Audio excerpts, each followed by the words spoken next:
그래서 우리는 그것을 무효라고 얘기하는 것이에요. 여기서 보면 유동적 무효라고 하는 말의 뜻이 뭐냐? 원래 무권 대리는 무효인데요. 나중에 본인이 추인을 할 수 있거든요. 추인요. 추인을 하게 되면 유효가 될 수도 있어요. 현재는 무효인데 나중에 유효가 될 수도 있다 이 말이죠. 이것을 우리는 뭐란다? 유동적이다 또는요 불확정적이다 이렇게 얘기하죠. 그래서 유동적 무효라고 얘기해가지고요. 토지거래 허가 제도가 똑같은 거죠. 그 다음에 정지 조건부 법률행위하고 더불어서 우리 이것을 유동적 무효다 이렇게 얘기하죠. 자 이제 몇 번째 130조 한번 보시면요. 대리권 없는 자라고 그랬죠. 그러니까 이것은 무권 대리죠. 타인 여기서 뭐냐면 대리권이 있기 때문에 타인이라는 것은 원래는 본인을 얘기하죠.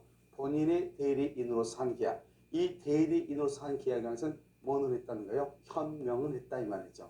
대리권은 없는데 현명을 했다 이 말이죠. 이때 본인이요 뭐 하지 않으면 추인을 하지 않냐면 그것은 본인에 대해서 효력이 없다 이 말이죠. 반대로 해석하면 추인하면 뭐죠? 효력이 있다 이 말이잖아요.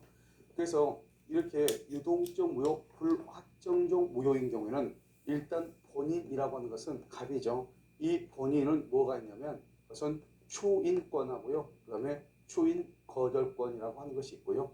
이때 상대방 병이죠. 이 상대방 병은 뭐가 있냐면 항상 이런 딱 맞아야 돼. 뭐다? 선인 경우는 철회권 이렇게. 그 다음에 악을 불문하고 채고권 이렇게 채고. 그래서 원래 선인 경우는 철회권이고 선악 불문하고 채고권. 여기서 이제 무권 대리죠. 여기 대리권이 없으니까 무권 대리죠. 무권 대리인이 계약을 하죠. 이때 무권 대리인 책임은 무슨 책임이다? 무과실 책임이다 이 말이죠. 잘못이 없어도 무권 대리는 무조건 책임을 지는 것이죠. 그래서 여러분 기본적으로 틀을 어떻게 가져가셔야 되냐면 본인이라고 하는 것을 하면 추인권이 있고 추인 거절권이 있고 상대방은요 선인 경우에만 철회권, 선이 악의를 불문하고 채고권이 있는데 여기서 추인권하고 철회권은 뭐다? 의사 표시에 관한 것이고 그 다음에 거절권과 채고권은 의사의 통지, 채고 거절, 의사의 통지에 속한다 이런 말이죠. 자 그럼 다음에 한번 보시죠. 자 이제 여기서 이제 추인권이죠. 그럼 추인권이라는 것은 일단 상대방 있는 단독행위로서 의사 표시에 속하는 거죠. 이때 단독행위라고 하는 것은 뭐죠? 이것은 형성권이라고 하는 거죠. 형성권은 어떻게 하는 거죠? 이것은 일방적 의사표시가죠. 이 일방적이라고 하는 것은 뭐다? 그것은 단독행위다. 단독행위는 뭐다? 원칙적으로 조건을 붙일 수 없다. 이게 하나의 논리잖아요. 쭉 가는 논리요. 1번 보실까요? 무권 대리 행위가 있음을 알고 그 행위의 효과를 자기에게 귀속시키도록 하는 본인의 의사표시다. 즉 무권 대리 행위라는 것은 뭐다? 무효인 것을 알면서 그 효과를 자기가 책임을 지겠다 이 말이죠. 그래서 추인을 하게 되면 다른 의사표시가 없으면 처음부터 즉 소급해서 유효가 되는 것이에요. 자 2번요. 추인은 뭐다? 추인은 상대방 있는 단독행위로서 형성권이죠. 단독행위다. 그럼 단독행위라는 것은 원칙적으로 뭐를 붙일 수 없다? 조건을 붙일 수 없지만 상대방의 동의가 있으면 조건을 붙일 수 있는 것이죠. 그래서 단독행위다. 따라서 전부에 대해서 추인하든지 전부에 대해서 추인을 거절해야 된다. 여기서 보면 일부에 대해서 추인을 하거나 변경을 가해서 추인을 하게 되면 그것은 효력이 없다. 우리가요 원칙적으로 단독행위는 조건을 붙일 수가 없지만 상대방이 동의한 경우는 가능하거든요. 그래서 여기서 보면 상대방의 동의를 얻지 못하면 무효이다. 무효. 알겠죠? 무효. 다른 말로 하면 조건이나 변경을 가하더라도 상대방의 동의가 있으면 유효다. 이런 말이죠. 추인을 했다고 해서 무권 대리가 유권 대리로 되는 것은 아니다. 우리가 추인을 하게 되면 어떻게 하나? 추인하게 되면 본인에게 법률 효과가 기속하죠.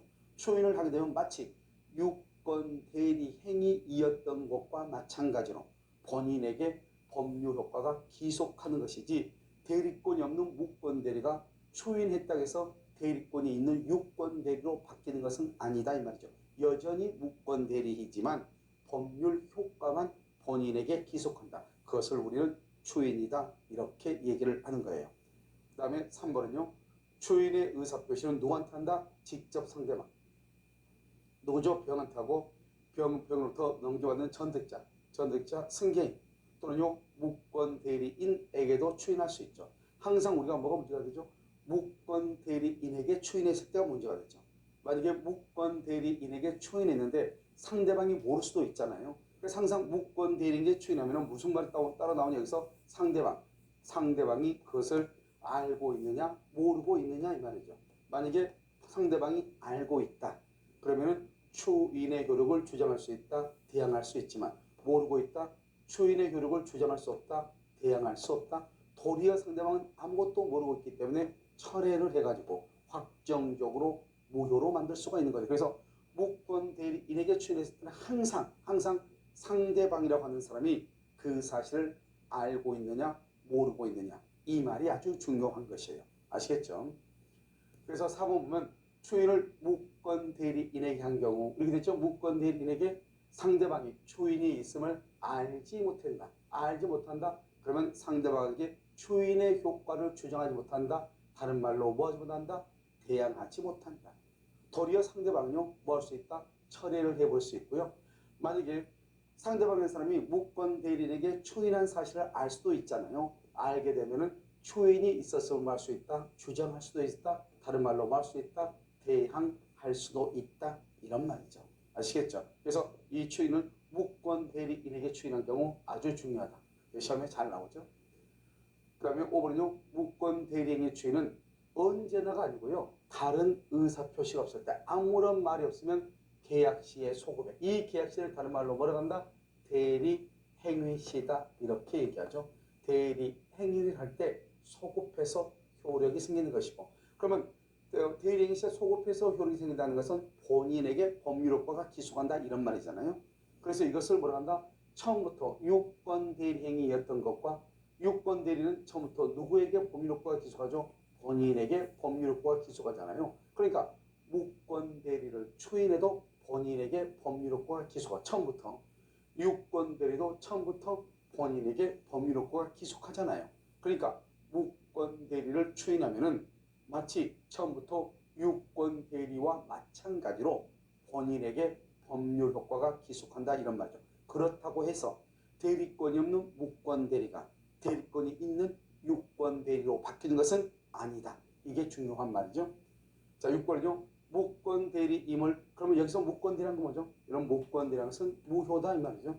그래서 무권 대리임을 알고 장기간 형사고소 민사소송을 제기하지 않았다. 그래서 형사소송이나 민사소송을 제기하지 않았다. 그래도 여러분 관계없죠. 왜요? 지금 여기서 무효라고 되어 있죠. 이 무효의 3대 원칙 무효는 언제까지나 효력이 없죠. 언제까지나 효력이 없기 때문에요. 우리가 무권 대리임을 알면서도 본인이 그것을 형사고소나 민사소송을 제기하지 않고 그 다음에 아무런 이의를 제기하지 않고 장기간 방치했다고 해서 무권 대리가 유권 대리로 될 수가 없단 말이죠. 무슨 말인지 알겠죠? 그래서 여기서 뭐가 되지 않는다? 초인으로 인정되지 아니한다. 이렇게 얘기해요. 그래서 무권 대리가 유권 대리로 되는 것은 아니다. 이런 말이죠. 아시겠죠? 그 다음에 이제 초인 거절권이라고 되어 있죠. 그러면 초인 거절이라고 하는 것은 뭐죠? 이 초인 거절이라고 하는 것은 무엇을 얘기하냐? 그것은 의사의 통지죠. 그럼 의사의 통지라고 하는 것은 다른 말로 준법률 행위에 속한다 이 말이죠. 준법률 행위 이렇게요. 자, 1번 무권 대리인이 본인을 상속했다 이렇게 되어 있네요. 자, 먼저 그럼 이것을 한번 볼까요? 먼저 이렇게 본인 이렇게 갑이 있잖아요. 본인 갑은 뭐가 있다? 초인권하고요. 초인 거절권이 있고요. 그 다음에 상대방이 이렇게 있죠. 그럼 여기 무권 대리인이 있죠. 대리권을 주지 않았죠. 그런데 을이 병하고 만나서 자기가 갑의 대리인인 것처럼 계약을 했죠. 그러고 나서 언제요? 2월 1일이요. 계약을 하고 나서 이 병이라는 사람한테 이미 등기를 해준 경우가 있고 아직 미등기인 경우 두 가지가 있을 거 아니에요. 그럼 이러면 어떻게 하죠? 무권 대리인의 대리인에 대해서 본인은 초인하면 유효고 초인을 거절하면 무효가 되죠. 그러니까 만약에 본인이 초인하고 사망을 했다 유효, 초인을 거절하고 사망했다 무효 이렇게 되는 거잖아요. 그런데 초인도 하지 않고 거절도 하지 않고 사망했다 이 말이죠. 이걸 지금 얘기하죠. 그래서 무권 대리인이 본인을 상속하죠. 그래서 초인권과 거절권은 여기 이 무권 대리인이 3월 1일 날 상속을 했다 이 말이죠. 왜요? 초인권과 거절권은 의사표시니까요. 대리할 수도 있고 그 다음에 상속할 수도 있는 거잖아요. 그래서 상속을 해서 이 무권 대리인이 자기가요 2월 1일 처분했죠. 자기 것이냐? 자기가 대리인이냐? 그래가지고 3월 1일 날 이것을 추인권과 추인거절권 둘 중에 한 두 개를 상속을 해가지고 이 사람이 마치 추인을 하지 않고 추인을 거절할 수 있는가 이 말이죠. 이게 이제 문제죠. 자, 이거 보면 이제 우리가 뭐가 있냐면 금반언의 원칙이라고 해가지고요. 이게 무슨 말이냐면 반대로 말하는 것을 금지한다 이 말이죠. 이것은 우리 민법 제2조 보면 신의 성실의 원칙이라고 하는 것이 있는데요. 그 신의 성실의 원칙에 있어서 파생 원칙으로 금반언의 원칙이라는 것이 있단 말이죠. 자기가 무권 대리인이 자기가 마치 유권 대리인인 양 2월 1일 계약을 체결하고 그러고 나서 3월 1일 날 추인을 거절하는 것을 가능한가? 그것은 안 된다 이 말이죠. 알겠죠? 그래서 이미 등기된 경우 등기의 말소를 청구한다거나 그 다음에 또 무효라고 주장을 한다거나 또는 미등기의 경우 추인을 거절한다거나 그것은 안 된다 이 말이죠. 그렇게 하게 되면 그것은 신의 측에 반하는 것이다. 그럼 어떻게 한다? 만약에 이미 등기된 경우는 을이 병에게 등기를 말소를 청구하지 못하니까 병이 소유자가 되는 거잖아요. 그럼 결국 무권 대리는 소유자가 아니겠네요. 그래서 무권 대리인 을이 병에게 부당이득 반환이라는 것을 청구할 수 있다 없다? 그것도 청구할 수 없다 이 말이죠. 왜요? 우리가 부당이득 반환이라고 하는 것은 법률상 원인 없이 타인의 재산이나 노무로부터 이득을 얻고 상대방에게는 손해를 끼치는 것을 부당이득이라고 얘기하는 것이에요. 알겠죠? 이것을 부당이득이다 이렇게 얘기를 해요. 그러니까 여러분요. 여기서 지금 우리가 말하는 부당이득이라고 하는 것은 법률상 원인이 없어야 되는데 이 지금 병은요. 이 을이 추인권과 추인거절권을 상속을 받으면 이 병한테 추인을 거절을 못하니까 결국 병이 소유자가 되는 거잖아요. 그래서 병은 법률상 원인이 없는 것이 아니고 법률상으로 정당한 권원에 의해서 소유권에 의해서 그 부지를 토지를 또는 대지를 점유하는 거잖아요. 그래서 부당이득이란 말이 성립될 수가 없다 이런 말이에요. 한번 볼까요? 1번 무권 대리인이 본인을 상속한 후 소유자의 지위에서 자신의 대리행위가 무권 대리로서 무효임을 주장하여 등기의 말소를 청구한다거나 또는 추인을 거절하는 것 이것은 허용이 된다 안 된다? 안 된다. 이 말이 아주 중요한 것이죠. 그렇게 되면 이 상대방이 소유자가 되는 것이고 상대방이 그것을 제3자한테 팔면은 제3자는 선악을 불문하고 소유권을 취득한다 이렇게. 자, 이건 채권이죠. 그럼 채권이라고 하는 것은 뭐야? 채권은 이것도 의사의 통지이죠. 그래서 의사의 통지로서 준 법률행위고 채권이라는 것은 묻는 거죠. 본인한테 당신 추인할 거예요? 추인을 거절할 거예요? 묻는 거죠. 그러니까 만약에 본인이 추인권을 행사했거나 추인을 거절했으면 더 이상 채권은 행사할 수가 없는 거예요. 그 다음에 이 채권은 항상 이러면 어떻게 해야 되냐? 뭐를 불문하고 선악을 불문하고 이 말. 그래서 즉 상대방이 무권 대리임을 알았든지 몰랐든지 무조건 말 수 있다. 채권 물어볼 수는 있다. 이 말이죠. 자, 그러면 상대방이 어떤 기간? 상당한 기간이죠. 상당한 기간을 정하여 본인에게 여기서 보면 누구한테 하냐? 상대방이 본인한테 채고를 하는 거예요. 왜? 본인이 뭘 가지고 있다? 추인권과 추인거절권을 가지고 있으니까. 채고라고 하는 것은 추인할 거예요? 거절할 거예요? 묻는 것이니까. 그래서 오직 채고는 상대방이 본인한테만 하는 거예요. 내가 왜 이 얘기를 하는 것이냐? 그럼 여기 보면 우리 이제 갑이 있고 여기 병이 있고 여기 을이 이렇게 무권대리가 이렇게 있잖아요. 무권대리요. 그러면 상대방은요 선인 경우 철회권을 가지고 있고 선악불문하고 채고권을 가지고 있고 본인은요 추인권을 가지고 있고 추인거절권을 가지고 있잖아요. 이때 본인의 추인이나 추인거절은 상대방한테도 되고 무권대리한테도 되고 자 그다음에 철회권은요 본인한테도 되고 무권대리한테도 되고 알겠죠? 그런데 채고권은 오직 상대방이 본인한테만. 그래서 상대방이 무권 대리한테는 채권을 못하는 거예요. 왜? 우리가 채권은 얘기했죠? 추인할 거예요? 거절할 거예요? 묻는 거라고 그랬죠? 그러면 추인할 수 있는 권리와 그다음에 거절할 수 있는 권리는 누구한테만 있다? 본인한테만 있거든요. 본인한테만. 그래서 추인권과 거절권은 본인한테만 있기 때문에 오직 상대방이 본인에 대해서만 추인 또는 거절 여부를 묻는 것. 그래서 채고라고 하는 것이에요. 그래서 여기서 보면 본인에게 추인 여부 확답을 채고할 수 있는 권리로서 상대방이 계약 당시 무권 대리임을 알았다. 안 경우에도 우리가 물어볼 수는 있잖아요. 내가 상대방이 악인 경우에도 뭐 할 수 있다. 제고할 수 있다. 이게 바로 뭐가 다르다? 우리가 이제 철회권을 행사하려면 철회권은 오직 상대방이 선인 경우에만 철회할 수 있거든요. 그런데 채고권은요, 선이 악의를 불문하고 할 수 있다. 이게 중요하죠. 그 다음에 2번은요, 상대방의 채고에 대해서 본인이 상당한 기간 안에 확답을 말하자면 발하지 않았다. 발. 이것을 뭐라 한다? 발신주의라고 얘기하는 거예요. 그래서 발하지 아니한 때 이것을 발신주의 이렇게 얘기해요. 발신주의다. 발하지 아니한 때 그것을 발신주의라고 얘기하는 거예요. 우리나라는 원칙적으로 111조 제1항에 의해서 상대방 있는 의사표시는 그것은 도달주의가 원칙이거든요. 그래서 상대방 있는 의사표시는 도달함으로써 효력이 생긴다. 이렇게 되어 있단 말이죠. 111조 제1항이. 그런데 예외적으로 우리나라는 또 발신주의인 것이 6개가 있단 말이죠. 그 중에서 하나가 바로 뭐냐면 이거죠. 그래서 무권대리에서 상대방이 본인에 대한 채고를 하죠. 그러면 본인이 거기에 대해서 확답을 하는데 그 확답은 바로 발신주의다 이 말이에요. 그래서 확답을 발송하지 아니할 때 발하지 아니하면 이 말이죠. 주인을 망것으로 본다. 거절한 것으로 본다. 이런 말이죠. 그래서 추인한 것으로 본다 그러면 안 돼요. 추인을 거절한 것으로 본다. 이렇게. 자, 그다음에 상대방의 철권이죠. 이러면 항상 상대방의 철권은 앞에다 꼭 집어넣어야 돼. 선인 경우 철회권이다. 방금 얘기했죠. 선, 악을 불문하고 채고권이다. 선인 경우 철회권이다. 이렇게. 자, 1번 선의의 상대방만이 본인이 뭐 하기 전에 본인이 추인하기 전. 왜요? 추인을 딱 해버리죠. 그럼 추인을 하게 되면 어떻게 하죠? 이것을 확정적 유효가 돼. 추인을 하게 되면 확정적 유효. 그래서 확정이 된다 이 말이죠. 뭐로 유효로 확정이 돼. 그래서 추인을 하면은 뭘 못한다? 철회를 못해요. 그러니까 철회는 언제까지 하냐? 추인하기 전까지 철회하는. 이게 중요해요. 그것도 누가요? 선의의 상대방, 선의. 악의의 상대방은 뭐죠? 이게 바로 뭐가 다르죠? 채고권하고 다르죠. 채고권은 선의 악의를 불문하고 할 수 있지만 철회권은 오직 선의의 상대방만 할 수가 있다 이 말이죠.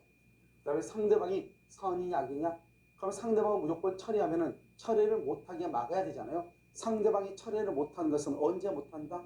악인 경우는 못하죠. 선의만 하니까. 그래서 상대방은 선의가 아니고 악이라고 하는 것은 누가 입증한다? 본인이 증명을 하는 것이죠.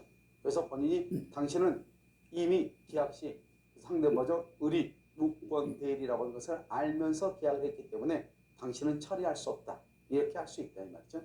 2번 철회권을 행사하면 어떻게 된다? 확정적으로 무효가 돼. 무효가 되니까 아무도 책임 안 져. 아무도. 그러니까 아무도 책임을 안 지니까 본인은 물론 뭐 할 수 없다. 추인할 수 없지만 상대방요 무권 대리에게 손해배상을 청구도 못하는 거예요. 그래서 철회권을 행사하게 되면 어느 누구도 책임지지 않는다. 본인은 상대방에게, 상대방은 본인한테, 상대방은 무권 대리인에게 이행을 청구할 수가 없다. 이런 말이죠. 여기서 이제 우리는 철회권이다 이렇게 얘기하는 것이죠. 자, 그럼 이제 무권 대리인 책임이죠. 여기서도 또 시험에 잘 나오죠. 무권 대리인 책임이요. 몇 가지가 중요하죠. 자, 우리가 항상 여러분 생각을 해요. 무권 대리인 책임지려면 일단 본인이 책임을 지지 않아야 되잖아요. 본인이요. 그래서 먼저 책임의 요건을 먼저 한번 볼까요? 뭐 책임 요건. 타인의 대리인으로 계약을 한 자가 뭐를 못한다? 대리권을 증명하지 못한다. 만약에 대리권을 증명을 하게 되면 6번 대리가 되잖아요. 그러니까 그러면 본인이 당연히 책임을 지겠죠. 그래서 대리권을 증명을 못해야 돼. 그 다음에 추인을 얻지 못해야 돼. 만약에 추인을 하게 되면 누가 책임지죠? 본인이 책임을 지잖아요. 그래서 본인은 추인을 거절해야 돼. 그 다음에 대리는 대리권을 증명하지 못해야 돼. 누구의 선택이다? 이게 중요하지. 이게 항상 여기에 시험 나오죠? 상대방의 선택이다. 근데 여기서 항상 시험은 뭐라고 나온다? 무권 대리인의 선택이다. 이렇게 나온단 말이죠. 그래서 무권 대리인의 선택이 아니고 상대방의 선택이다. 이게 중요하고요. 그래서 계약을 이행하든지 또는 둘 중 하나죠. 손해배상. 이때 손해배상은 이행, 이익, 배상이죠. 그래서 손해배상 책임 둘 중 하나. 그래서 상대방이 선택하는 것에 따라서 책임을 지는 것이다. 그런데 여러분 우리가 이제 시험에 나올 때 뭐라고 나오냐면 이렇게 나와. 대리권을 증명하지 못하고 추인을 얻지 못하면 상대방은 무권 대리인에게 손해배상을 청구할 수 있다. 그 말은 그래서 무권 대리인이 책임을 진다. 똑같은 말이에요. 니은 상대방은요.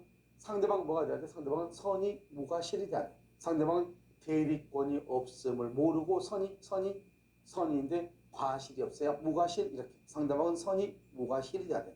그 다음에 무권 대리는 또 뭐요? 제한 능력자가 아니어야 해. 이런 생각을 해봐. 제한 능력자다. 어떤 문제가 발생하죠? 제한 능력자다. 우리가 6번 대리는 모든 것을 본인이 책임을 져. 그래서 6번 대리의 경우는 대리는 행위 능력자일 필요가 없죠. 모든 책임은 본인에게 기속하기 때문에. 그런데 무권 대리는요, 무효이죠. 무효니까 원칙적으로 본인은 책임지지 않죠. 누가 책임져야 돼? 대리인 자신이 책임을 져야 돼. 그래서 적어도 책임질 수 있어야 되겠죠. 그래서 대리는 행위 능력이 있어야 되는 것이에요. 그래서 무권 대리에 있어서는 대리인이 책임을 지기 위해서는 행위 능력자가 돼야 돼. 만약에 무권 대리인이 피한정 후견이다. 무권 대리는 책임지지 아니한다. 이렇게 얘기하는 거예요. 그래서 여기요 특히 책임의 요건을 여러분 잘 아시고 여기서 특히요 제한 능력자 이것도 시험이 잘 나오죠. 그 다음에 1번 다시 해보세요. 위에 1번요. 무권 대리인의 상대방에 대한 책임은 대리권의 흠결에 관하여 무권 대리인에게 여기 중요하죠. 과실 등의 귀책 사유가 없어도 인정된다. 과실 등의 귀책 사유가 없어도 인정된다. 이걸 뭐란다? 무과실 책임이다. 이렇게 얘기하는 것이죠. 잘못이 없어도 무권 대리인 책임이다. 우리 민법에요. 우리 시험법에서 무과실 책임이 몇 번 나오죠? 어디서 나오죠? 복대리에서 나오죠. 복대리. 그래서 법정 대리인이죠. 법정 대리인이 복대리인을 선임하면은 무과실 책임을 지는 게 원칙이죠. 그 다음에 우리가 매도인의 채권법에서 나오는데 매도인의 담보 책임이 있어요. 그래서 매도인이 매수인에게 지는 담보 책임은 원칙적으로 무과실 책임이다. 이런 말이죠. 아시겠죠? 그래서 여기요. 제3자의 기망이나 위조, 문서 위조 이거 뭐냐면 제3자가요. 본인의 위임장을 위조했다 이 말이죠. 본인의 위임장을 위조해서 줬으니까 대리는 아무것도 모르고 계약한 거잖아요.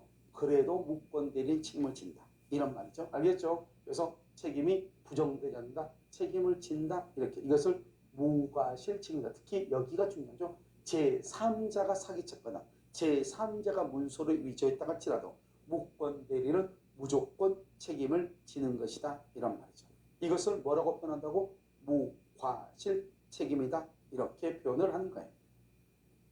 그 다음에 이제 여러분요. 우리가 이제 무권 대리는 무조건 한 개가 나오니까요. 지금 이제 표현 대리라고 하는 거 3번 우리가 살펴보죠.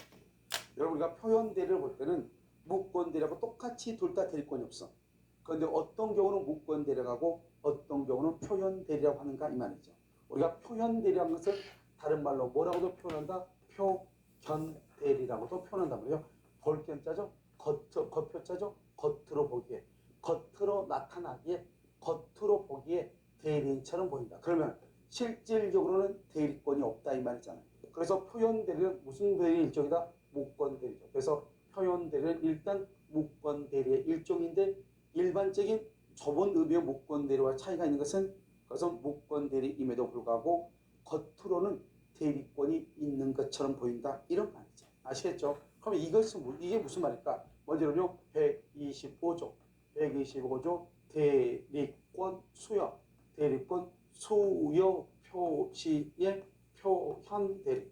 그래서 대리권 수여 표시의 표현 대리를 우리가 한번 살펴보자 이 말이죠. 대리권 수여 표시의 표현 대리 이렇게. 그럼 여러분요 여기서 대리권 수여 표시의 표현 대리 여기서 표현 대리라는 것은 무슨 대리 일종이다? 그래서 무권 대리의 일종이죠. 무권 대리요. 여기서 대리권 수여라고 되어 있죠. 이것을 우리는 뭐란다? 수권행위라고 얘기하죠. 그럼 수권행위는 무슨 대리만 해당한다? 그것을 임의 대리만 해당하는 것이고 그래서 125조 표현 대리는 뭐죠? 법정 대리는 허용되지 않는 것이에요. 그 다음에 두 번째요. 대리권을 수여했다는 표시죠. 표시는 대리권을 수여했다고 알린다는 뜻이 알린다. 이것은 통지한다는 뜻이죠. 이것을 관념의 통지다 이렇게. 이것을 관념의 통지 이렇게 얘기하는 것이에요. 그러니까 여러분요 대리권 수여 그럼 뭐다? 그것은 숙법행위로서 의사표시. 대리권 수여의 표시 그러면 그것은 관념의 통지가 되는 것이죠. 이게 이제 구별하고요. 이건 우리 뭐냐면 먼저요. 이러면 표현되는 무권 대리이기 때문에요. 이런 것이죠. 이렇게 갑이 있고 여기 병이 있고 여기 을이 있잖아요. 갑이 을한테 대리권을 수여하지 않았죠. 그래서 갑이 을한테 대리권을 수여하지도 않았음에도 불구하고요. 왜냐하면 우리가 일단 무권대리가 돼야 되기 때문에 대리권 수여라고 해서 수여했다 그게 아니란 말이죠. 그래서 갑이라는 사람이 병한테 뭐한다? 알린다 이 말이죠. 뭐라고요? 내가 을한테 대리권을 줬다. 이렇게요. 갑이요. 그것을 병한테 알린다 이 말이죠. 그러니까 병은 그것을 믿을 수밖에 없잖아요. 그러니까 병이 을을 딱 봤을 때 을은요. 겉으로 보기에는 일단 누구처럼 보여요? 대리인처럼 보인다. 알겠죠? 겉으로 보기에 실질적으로는 갑은 대리권을 줬다 안 줬다? 안 줬다. 그러니까 원칙은 무권 대리인데 상대방이 봤을 때는 누구처럼 보인다? 대리인처럼 보인다. 이것을 뭐라 한다? 표현대리다. 이렇게. 그러니까 결국 표현대리는 내부적으로는 대리권이 없잖아요. 그래서 우리는 그것을 무권대리다. 이렇게 얘기하는 것이죠. 그런데요. 여기서 보면 일단 일반적인 무권대리는 본인은 아무런 잘못이 없죠. 본인은요. 누가 잘못한 거죠? 그것은 대리인이 잘못한 것이죠. 그런데요.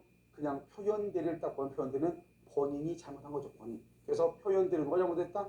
표현대리에서는 본인의 잘못이 있죠. 본인의 귀책 사유가 있죠. 그래서 표현대리는 본인의 잘못으로 인해서 똑같은 무권대리의 일종임에도 불구하고 본인이 책임을 지는 거예요. 알겠죠? 그래서 우리가 그냥 무권대리는 원칙적으로 본인을 책임지지 않죠. 추인을 해야 책임을 지죠. 그런데 여기 본인의 잘못이죠. 잘못에 대해서 본인이 책임을 지는 게 원칙이고 표현대리는 두 번째 누구를 더 보호해야 되죠? 상대방을 보호해야 되죠. 왜요? 본인이라고 하는 사람이 대리인한테 대리권을 준 듯한 표시를 했잖아요. 그러니까 상대방이 그것을 믿었잖아요. 그러니까 이때는 누구를 보호해야 돼요? 상대방을 보호를 해야 되는 것이죠. 아시겠죠? 그래서 여기서 이제 중요한 것은 뭐다? 상대방의 신뢰 보호 이렇게. 상대방의 신뢰 보호 이렇게 하죠. 그래서 상대방을 보호해야 돼. 그러면 상대방은요. 이 사람이 갑이 을한테 대리권을 주지 않았지만 자기한테 대리권을 줬다고 얘기를 했으니까요. 이 상대방은 이 대리인한 사람이 그러한 권한이 있다고 믿을 수밖에 없는 거죠. 그래서 이 상대방은요. 그 대리인에게 그러한 권한이 있다고 믿을 만한 뭐가 있다? 정당한 이유가 있다 이 말이죠. 이 정당한 이유라는 것은 상대방은 정말로 을이 본인의 대리인 거 믿었다. 믿음에 잘못이 없다. 선이 무과실이라고 얘기하고 이런 정당한 이유가 있느냐 없느냐는 것은 대리행위할 때 대리행위 시에 어떻게 객관적으로 판단한다. 그래서 대리행위를 할 때 객관적으로 판단한다 이 말이죠. 그리고 마지막으로 뭐가 있어야 한다? 현명을 해야 돼. 그래서 우리가 표현 대리가 되려면 반드시 현명이 있어야 돼. 현명을 하지 않는 상태에서는 표현 대리라고 하는 말을 사용할 수 없는 거예요. 그래서 이 현명이라는 것은 유권 대리든 무권 대리든 표현 대리든 다 공통적으로 적용될 것이고 무권 대리와 표현 대리의 가장 큰 차이점은 무권 대리와 비교해서 표현 대리는 본인에게 잘못이 있고 우리가 무권 대리에서는 정적 안정 본인을 보호를 해야 되겠지만 표현 대리에서는 본인의 잘못에 대한 상대방의 신뢰를 보호하는 게 주된 목적이에요. 알겠죠? 그러니까 항상 표현 대리 뭐냐면 이런 거예요. 봐도 대리권이 없다 무권 대리. 그런데 상대방은 그 무권 대리에게 그러한 권한이 있다고 믿었고 선이 믿는데 잘못이 없다 무과실. 그래서 선이 무과실 다른 말로 정당한 이유가 있다 이런 말이죠. 그랬을 때는 표현 대리가 성립할 수 있다 이런 말이죠. 아시겠죠? 그래서 이게 이제 이러면 무권 대리와 표현 대리의 차이점이기 때문에 이 내용을 먼저 머릿속에 집어넣고 지금부터 강의를 들으셔야 돼요. 자, 이게 보면 먼저 우리가 본인의 귀책 사유가 있어야 된다고 그랬죠. 그 다음에 이제 상대방의 신뢰보호 현명이죠. 그래서 본인의 귀책 사유, 상대방의 신뢰보호 현명이 있어야 되는 것이죠. 그래서 대리인이 뭐랬다? 위임장을 유지해줘. 봐봐요. 대리인이 위임장을 유지해 있으면 대리인이 잘못한 것이지 본인이 잘못한 것은 아니잖아요. 그러니까 표현 대리가 적용되지 않는 것이에요. 됐죠? 이번은요. 상대방이 무권 대리인에게 그러한 권한이 있었다고 믿을 만한 뭐가 있다? 정당한 이유. 그러면 이 정당한 이유를 뭐라고 표현한다? 선의 플러스 무과실이죠. 그래서 여러분요. 항상요. 대리권이 없다 무권 대리. 상대방이 믿을 만한 정당한 이유가 있다 표현 대리. 이렇게 되는 거예요. 그래서 있으면 표현 대리가 성립할 수 있다. 항상 대리권이 없다. 무권 대리. 상대방이 믿을 만한 정당한 이유가 있다. 표현 대리. 자, 현명주의죠. 속임수를 써서 이와 같은 대리 행위의 표시죠. 그럼 이 대리 행위의 표시를 뭐란다? 본인을 위한다는 표시죠. 그래서 본인을 위한다는 표시, 이것을 우리는 뭐란다? 현명이라고 하죠. 그래서 우리가 뭘 얘기했냐? 방금 전에 무권 대리든 유권 대리든 표현 대리든 반드시 뭐가 있어야 돼? 현명이 있어야 된다. 이렇게 얘기했죠. 그래서 현명이 있어야 되는 것이고요.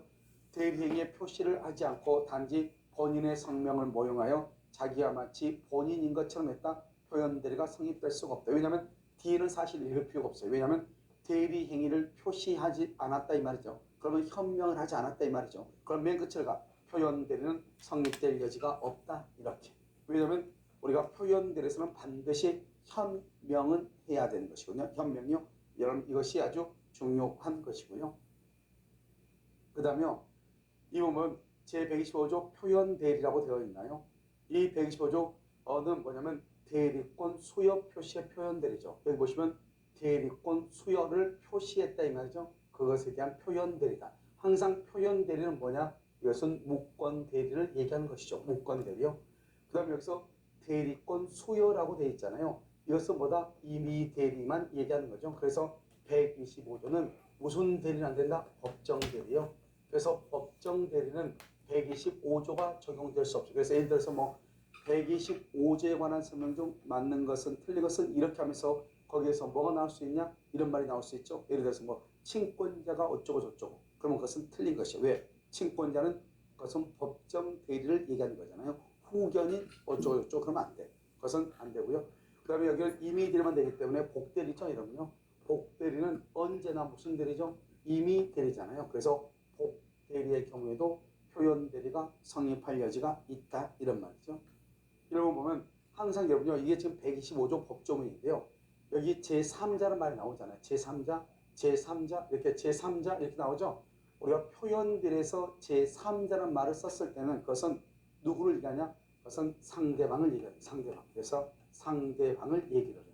직접 상대방이요. 자, 1번 제3자 누구 상대방이라고 했죠? 상대방에 대하여. 여기서 타인은 누구죠? 타인은 표현 대리죠.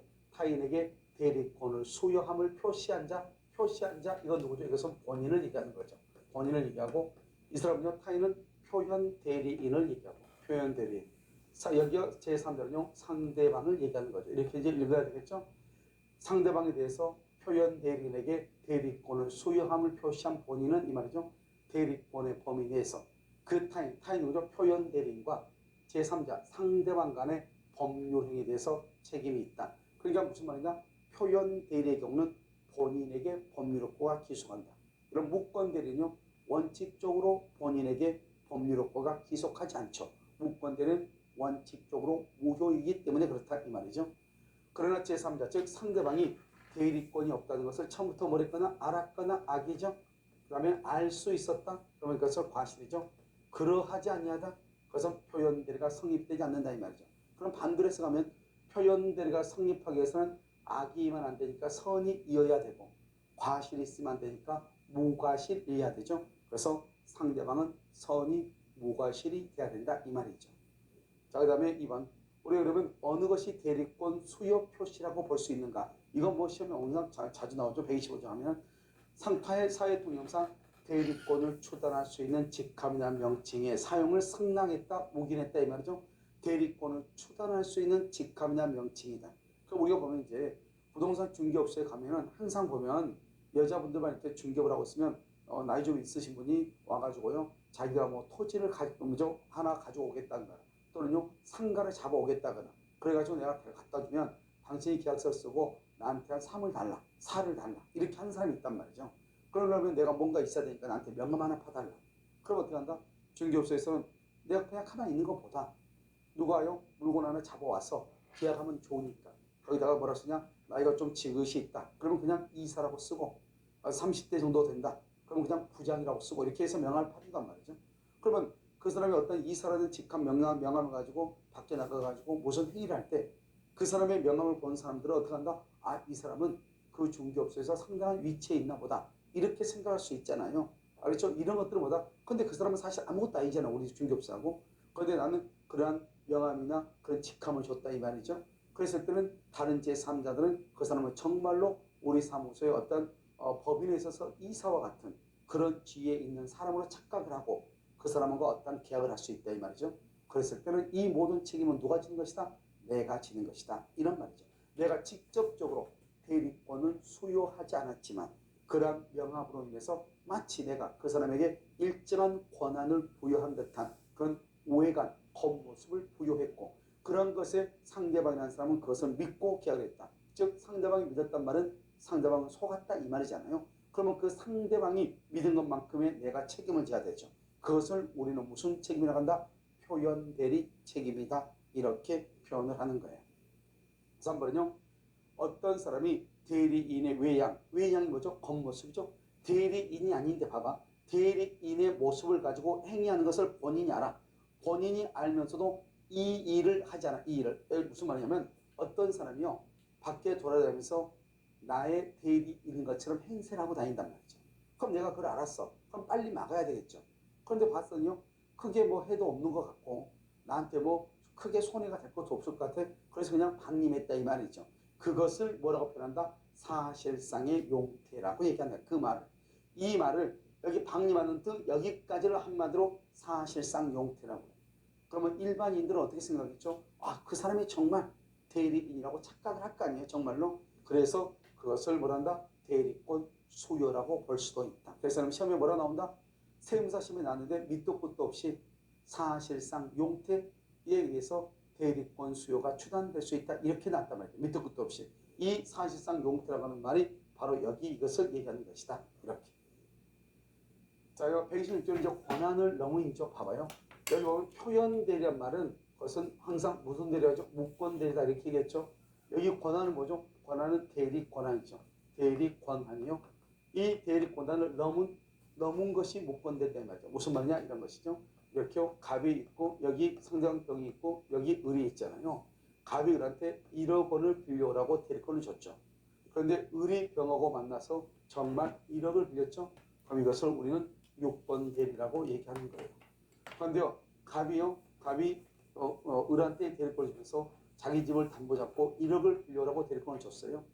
그런데 을이 은행 가가지고 얼마를 빌렸냐? 3억을 빌렸다 이 말이죠. 그런데 이 3억 속에는 1억은 기본 대리권이죠. 기본 대리권. 이건 당연히 누가 책임져요? 본인이 책임을 지죠. 그래서 우리가 본인은 원칙적으로 대리권의 범위 안에서 책임을 지는 것이니까요. 1억에 대해서는 책임지고 지금 얼마를 더 빌렸죠? 2억을 더 빌렸죠. 2억에 대해서는 대리권을 수여했다 안 했다? 안 했죠. 그래서 무권 대리라고 하는 거예요. 여기 한번 보세요. 이 권한은 얼마냐? 1억인데요. 얼마를 빌렸다? 3억을 빌렸죠. 그러니까 얼마가 더 추가가 됐다? 2억이 더 추가가 됐죠. 이 2억에 대해서는 대리권을 수여했다 안 했다? 안 했다? 이것을 무권 대리다 이 말이죠. 그래서 표현 대리는 무권 대리의 일종이잖아요. 그럼 무권 대리 이러면 어떻게 한다? 원칙적으로 무효이죠. 무효니까 누가 책임진다? 당연히 무권 대리인이 책임을 져야 되겠죠. 그런데 무권 대리는 뭐라고 하게 되면 추인하게 되면 누가 책임진다? 본인이 책임을 지는 것이죠. 그런데요, 이 무권 대리인데 상대방요, 이 을이라는 사람한테 3억 원을 빌릴 만한 권한이 있다고 믿을 만한 뭐가 있었다? 정당한 이유가 있었다. 정당한 이유. 이 말이 딱 있잖아요. 그럼 이것은 표현 대리가 돼. 표현 대리는 누가 책임진다? 본인이 책임을 지는 거예요. 그래서 표현 대리하고 무권 대리는 사실은 딱 우리가 설명하려면 무권 대리와 표현 대리는 어떤 차이가 있다 이것을 설명하려면 장황한데 그것은 한마디로 딱 얘기하면 뭐죠? 정당한 이유가 있었느냐 없었느냐. 정당한 이유로 뭘 한다? 선의 플러스 무과실. 선의 플러스 무과실은 언제 기준으로 한다? 대리 행위시를 기준으로 어떻게 판단한다? 객관적으로 판단한다 이 말이죠. 그래서 여러분 여기서 중요한 것은 정당한 이유라는 말이 있느냐. 즉 대리권이 없다. 무권 대리. 상대방이 믿을 만한 정당한 이유가 있느냐. 표현 대리. 대리권이 없다. 무권 대리. 상대방이 선이 무과실이다. 대리권이 있는 것으로 믿었고 믿는데 잘못이 없다. 표현 대리 이렇게 되는 거예요. 그래서 항상 지금부터 앞으로 이제 뭐뭐 대리권이 없다. 무권 대리. 상대방이 믿을 만한 정당한 이유가 있다. 표현 대리. 무슨 말 알겠죠? 표현 대리는 누가 책임진다? 본인. 그래서 봐봐. 우리가 표현 대리가 성립하면 어떻게 된다? 기본 대리권은 당연히 본인이 책임지고 표현 대리도 본인이 책임지죠. 결국 3억 전부를 다 누가 책임진다? 본인이 책임을 지는 거잖아요. 그래서 이런 것을 뭐라고 한다? 표현 대리가 성립하면 본인이 전적으로 책임을 지고 상대방에게 과실이 있다 하더라도 과실 상계의 법리를 유추 적용해서 본인의 책임을 경감시킬 수 없다. 이렇게 얘기하는 거예요. 왜냐?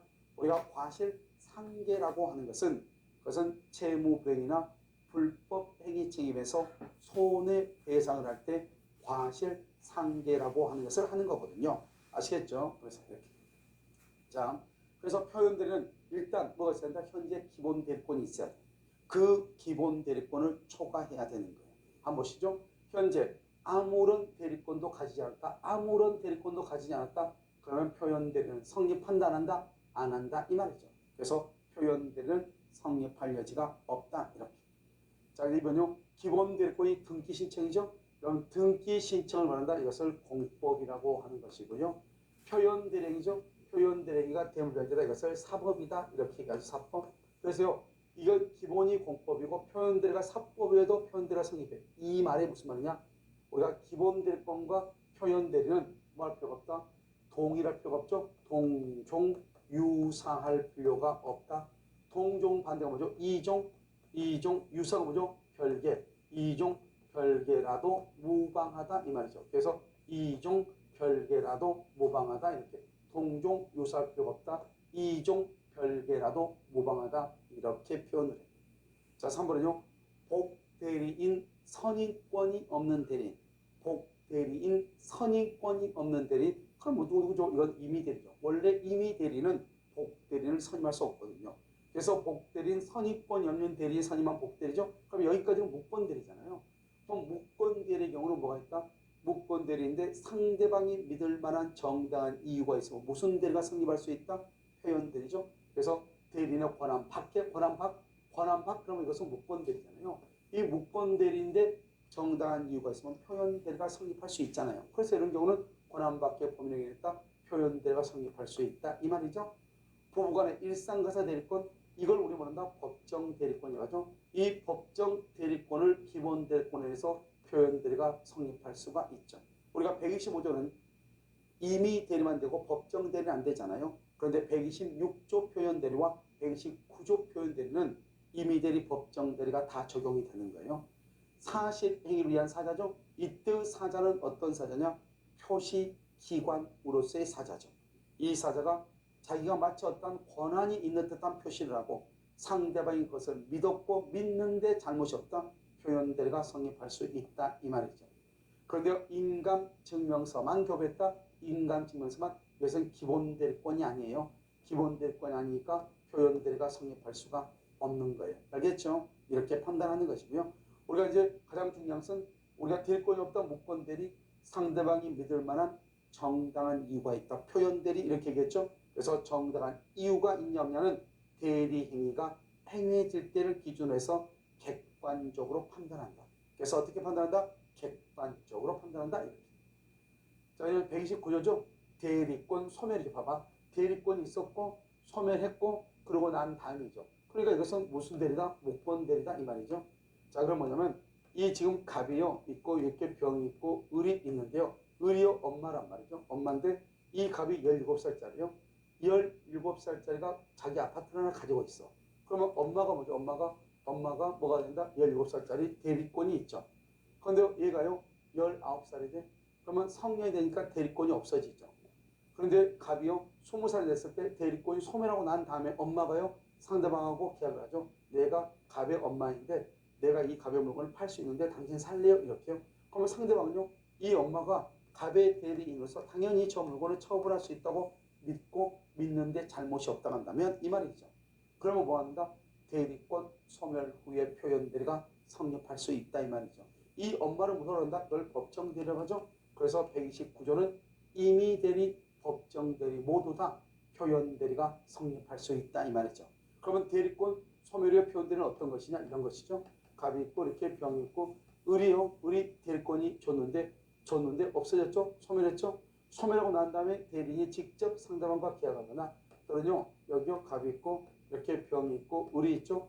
대리권을 줬는데 대리권을 소멸했어.